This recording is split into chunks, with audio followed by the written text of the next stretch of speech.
ar-Rasyid, salah seorang khalifah terbaik di masa dinasti Abbasiyah, mempunyai seorang putra yang enggan menikmati fasilitas negara. Ia lebih memilih hidup sederhana bersama seorang nenek tua.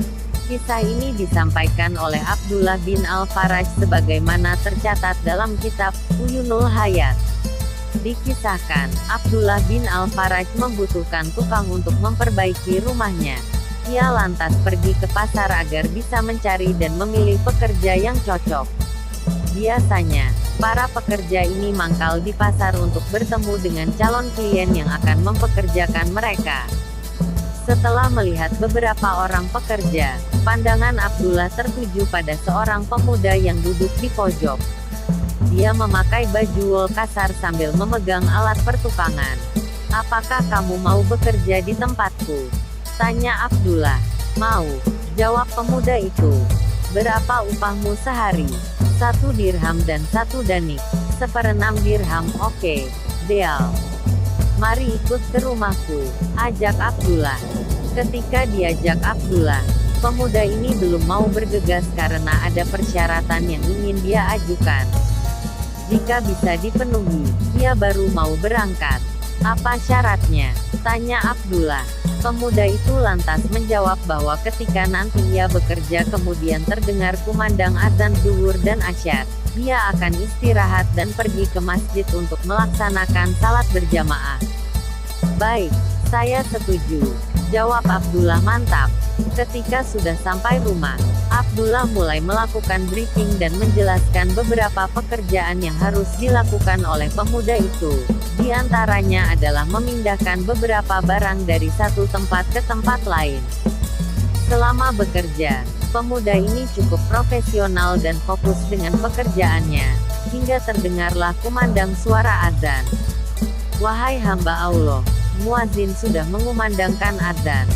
Saya permisi dulu mau ke masjid," ucapnya yang langsung mendapat persetujuan Abdullah. Usai melaksanakan salat zuhur di masjid, pemuda ini melanjutkan pekerjaannya. Saat azan asar berkumandang pun demikian, pemuda itu kembali meminta izin untuk pergi ke masjid. Hari sudah sore, pemuda itu berhasil menyelesaikan pekerjaannya dengan baik. Transaksi pun dilakukan. Beberapa hari kemudian, Abdullah bin Al-Faraj kembali membutuhkan tukang.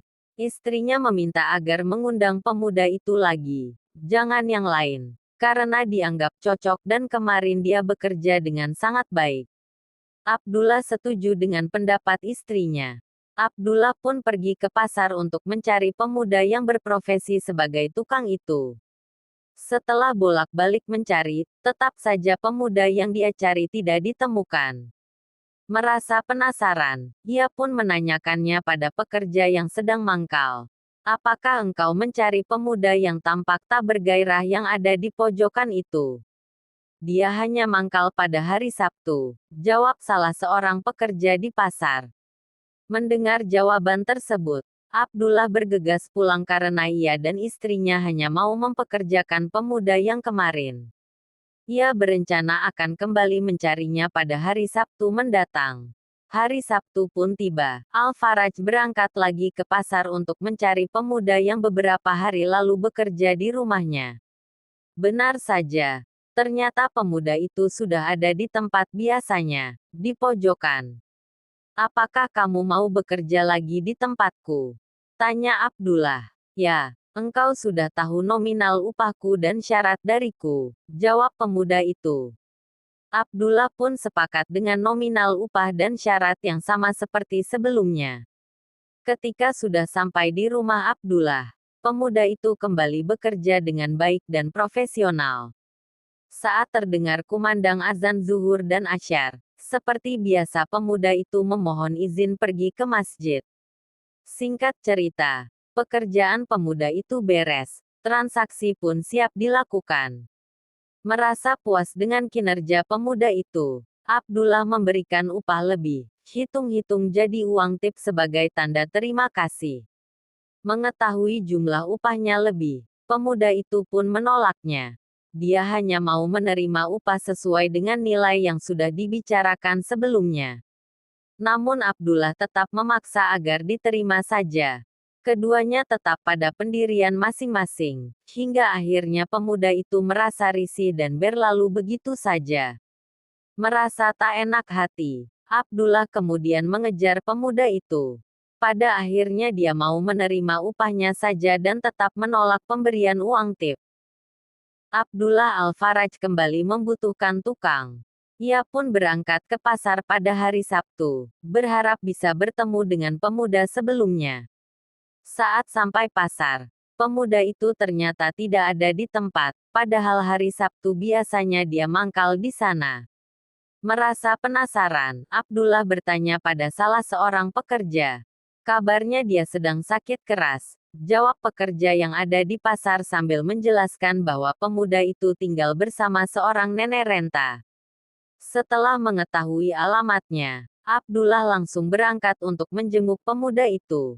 Ketika sudah sampai, Abdullah bertemu dengan nenek tua dan menjelaskan bahwa pemuda itu sudah sakit sejak beberapa hari lalu. Abdullah pun masuk kamarnya. Benar saja, pemuda itu sedang terbaring sakit. Di bawah kepalanya ada sebuah batu yang dijadikan sebagai bantal. "Apakah kamu perlu bantuanku?" ucap Abdullah menawarkan diri. "Iya, saya punya sebuah amanah. Apakah engkau mau menerimanya?"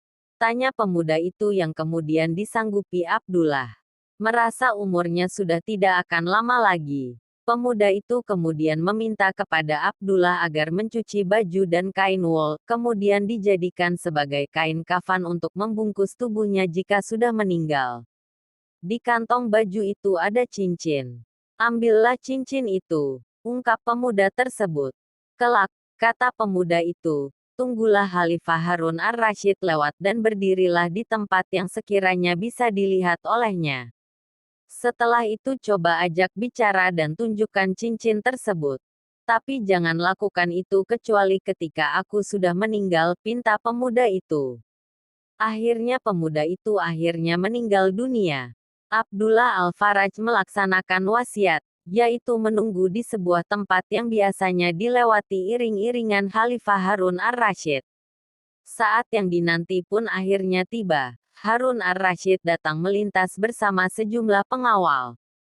"Wahai Amirul Muminin, ada amanah yang harus kusampaikan padamu," teriak Abdullah sambil menunjukkan cincin pemuda tadi. Teriakan dan cincin itu berhasil menarik perhatian Harun ar-Rasyid dan membawa Abdullah Al-Faraj ke sebuah rumah. "Siapakah engkau? Dari mana engkau dapatkan cincin ini?" tanya Harun ar-Rasyid sambil memegang cincin tersebut.